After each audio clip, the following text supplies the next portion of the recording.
Hello, this is Steve Dubin from My Pinnacle Network. Welcome to the My Pinnacle Network 2-minute drill, where we share information about how to be a better networker, how to connect the dots, cross the T's, and create some leads and opportunities instead of just showing up. Our first guest is Joe Durham, also a co-founder of My Pinnacle Network. Hi, Steve. How you doing? I'm good, thank you. Joe, Do I really rate the title of guest? Shouldn't I be kind of a co-host here? You are a co-host. Okay. So, all right, I take that back. And my first question is, how long have you been networking with other business people? Oh gosh, I first joined a networking group back in 2003. Okay. In fact, one of our other partners, Jonathan Lemaster, was in that group. All right. And actually, a few of the people in my current networking group are from back then, so quite a while. Okay, so almost 20 years. And so today we're going to talk about how to not just show up in a networking group, but how to thrive, how to make the most of it.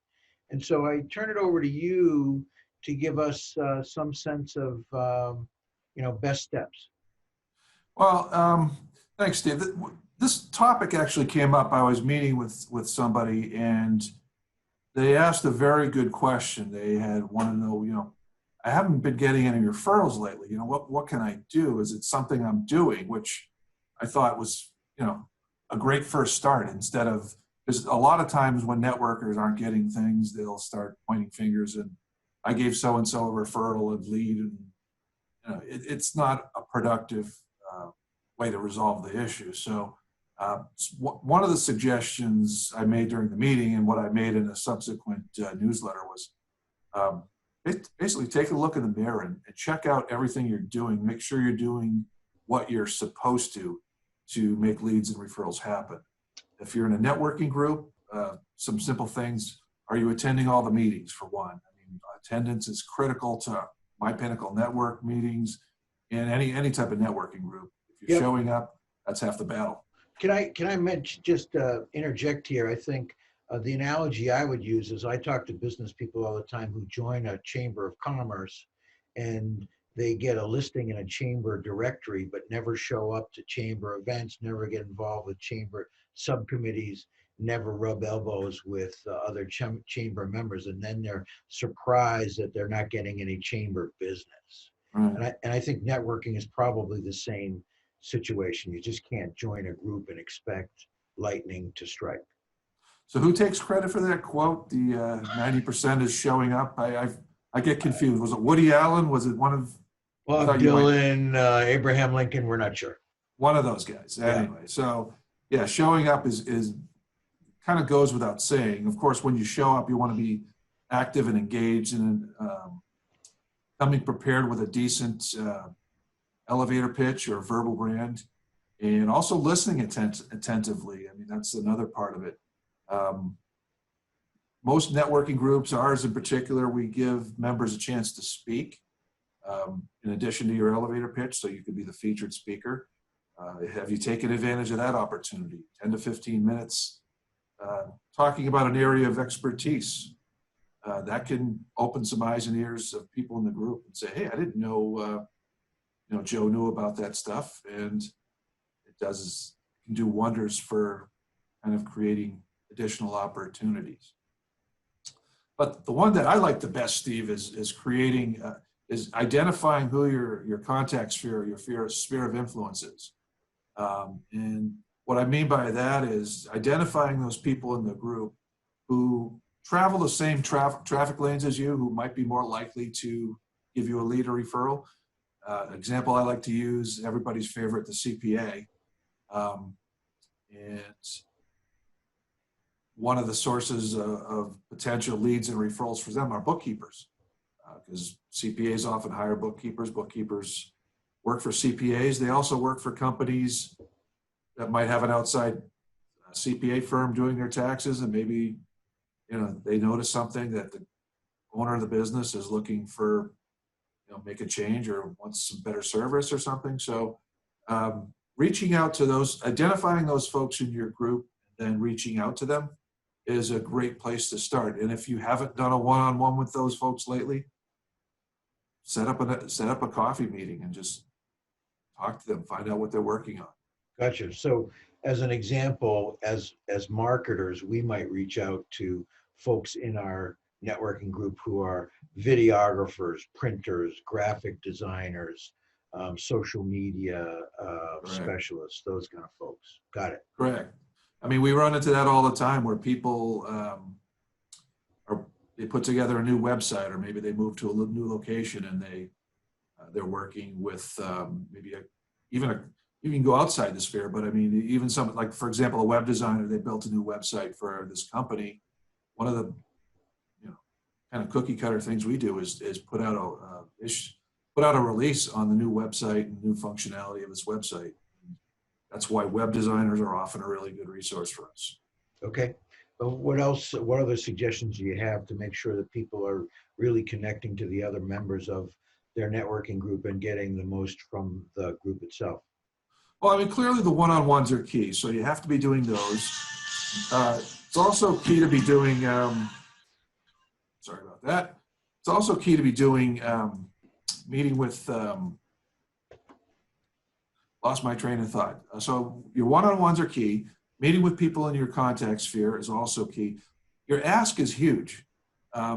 Many times people are not aware. I mean, you can be in a group with somebody for a long time and they might have a pretty good idea of some of the things you do, but not everything. And that can often lead to additional introductions, leads, and referrals. There are probably people who don't know we're doing podcasts now. And right, good example. By getting up my verbal brand and mentioning that, or setting up a one-on-one and talking to those folks and saying, in addition to putting out press releases, we also do podcasts. These are just a few ways, but it's all in the ask too. If you're not mentioning it in your verbal brands and your whatever touches you have, whether it's your newsletter, making sure the folks in your networking group are getting that, you're missing the opportunity. So when they're not passing you leads and referrals, quite often it's because you're not giving them the sources to do so. I think that all too often in networking groups, as people go around the room with their elevator pitches or their verbal brands, whatever you'd like to call it, some people go brain dead and they start thinking about what they're going to say as opposed to really listening. And in today's meeting, I actually asked people to do the elevator pitch for the person to their left. And it really forced them to think back about, do I really know what this person does? And put them on notice that they really should know what everybody does in that room. That can really make a big difference, that you truly understand what they have to offer. Well, I've used that technique in a different way, where other people had to do the verbal brand or elevator pitch for other people in the group. And what I did was we gave that person a chance to do their spiel for their fellow networking member, and then we gave that networking member a chance to tell the rest of the story. Right. So what we did was we actually had a 30-second rebuttal, right, which really allowed someone to both thank the person who did the presentation for them, as well as maybe clarify some of the things that may have been missed or just were unclear. Right, and the beauty of that exercise is that if the person does a decent enough job with a minimal rebuttal, then they say, "Oh, I know this person well." But if they draw a blank, it's like, "Whoa, we better get together and do a one-on-one." Right. Okay. So it serves that purpose. Oh, good. What else do you have? Anything? Yeah, just some basic stuff. A lot of times, people will come to a networking meeting or function and they have their business card, and that's great. You should have that, but there's some other things that you should have available, or at least available in your follow-up. One is a sheet of your ideal client. So that basically is a profile of the type of business you're looking for, the size, the gross revenues, number of people, and just really make it very clear the type of introduction you want. Right. So part of that is being very specific about the kind of business you're looking for, so that you're more likely to get, the brown egg that you've asked for, as opposed to a filet mignon that you didn't. Right. Yeah, I got you. Well, one of the things that we often ask for at our groups is we ask people to come with a story, a client success story of somebody you helped out of a bad spot. And that's the preferable way to do your verbal branding and your elevator pitches, to have one of those ready to go. In addition, you could have one-page printout of a case study where it shows how you helped a client out of a spot and the net result, whether it was you saved them a ton of money, or you helped them gain X number of customers, or you improve their social media, whatever the case might be. And that gives, and what that does is it may not be somebody they know in their network that has that client just like that, but they might have a similar problem. For example, somebody could refer our business. They're looking to start a blog. They don't have time to do so. So Right. they're looking for an outside source to write blog content. Yep, I think you're right, and I think some of those client stories, all of those client stories, have to be fresh and authentic, and they should be updated regularly, so that it keeps the attention of other members, because it is a new story about a new current client that you're enthusiastic about, instead of the same old story that you've heard month after month, and you start to shut down to. Yeah. Well, and to segue into the next point I want to make is about, we're focusing on what you can do to get referrals, but I think we'll all agree the best way to get referrals is to give them. Sure. If you're putting your focus, you want to have your ducks in a row to make sure you're presenting well enough for the folks in your group to then market you. But you also want to be doing the same for them. And that starts by listening to what they're looking for. And if you hear something that they mention in passing or in conversation or as part of their verbal brand, let's say somebody in your networking group, they just started working with a certain restaurant. Maybe you want to go look through your LinkedIn connections for any restaurant owners you might notice, you might have there, and then basically reach out to them and say, hey, I know somebody who does bookkeeping for restaurants. Are you interested in an introduction? They might be, they might not be, but the act of actually putting the people in your networking group as your focal point for passing the lead or referral kind of creates this networking karma, if you will. So, well, yeah, right. I think there's good karma comes back at some point. It's hard to predict when, but there's also other people refer to it as the psychic debt of, I'd like to really return this favor as soon as possible. And they start thinking of you as more top of mind, because you're an important element to their business as well. If you're going to be generating leads, they want to have a two-way street. And that doesn't necessarily mean they can pass you a lead or referral, but they certainly could make an introduction to somebody. And, maybe it's a dead end, but just by being up top, front of mind, as we say, it starts that process rolling. And, the funny thing, you've talked about how long I've been networking. You've been doing it a bit longer. And how many times have you passed leads or referrals for others, but something comes from another source? Well, right. I think that there's a couple things, I really try to think of how I can connect people, because eventually they'll come my way. But I also, in the very back of my mind, I think about who are the black holes that just never return the favor. And those people, stop becoming top of mind. And so you don't want to become the black hole. You want to become the connector, the center of the wheel that keeps everything spinning. And it could be as simple as, having a sit down with somebody, asking them who their current clients are. A lot of times businesses will have certain niches. So if a somebody in your networking group, they do a lot of work with manufacturers. I mean, Yep. Go through your LinkedIn connections, see if you know a manufacturer or somebody who has that niche, and just ask them if they're open to an introduction.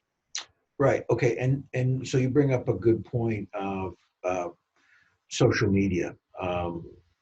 Part of, I guess, what we would strongly recommend is that people within a networking group connect with each other on LinkedIn. Absolutely.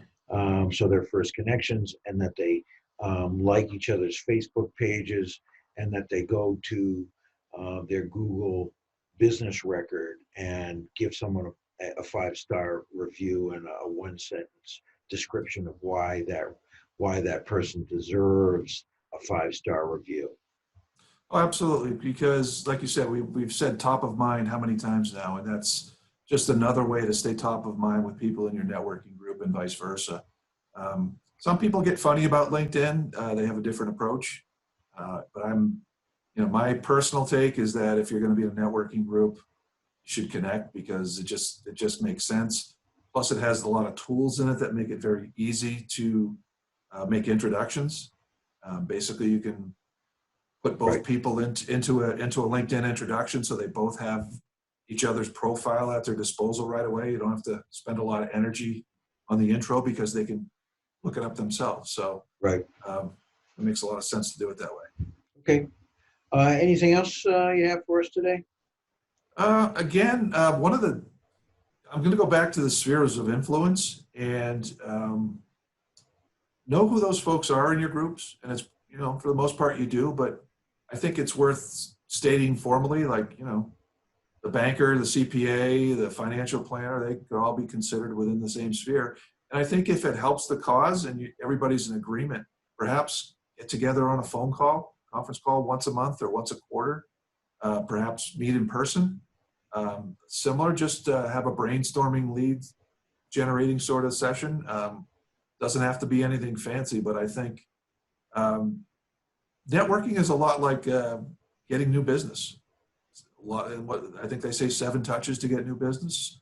It can be very similar with networking. You need a certain number of touches before a lead or referral will generate. And Right. I think that it's an ongoing cultivation of an audience, that they get to know, like, and trust you, and you continue to demonstrate that, and you're always making a positive impression. And that will eventually lead to business, unless both of you just go completely brain dead. Yep. No. All right. So anything else, or shall we conclude, and we will record another 2-minute drill that actually goes closer to 20 minutes Yes, in the near future? I think we can conclude this one, and we'll try to do much better on the next one and get much closer to 2 minutes. Okay. And what I'd like to say is, for those of you who've listened or watched, you can go to mypinnaclenetwork.com and either download a free ebook about networking written by Joe, or you can click on a link and visit one of our groups at no cost to see if there's a fit. I thank you for joining us again, mypinnaclenetwork.com. Thank you, Joe. This is Steve Dubin, both of us from My Pinnacle Network, signing off.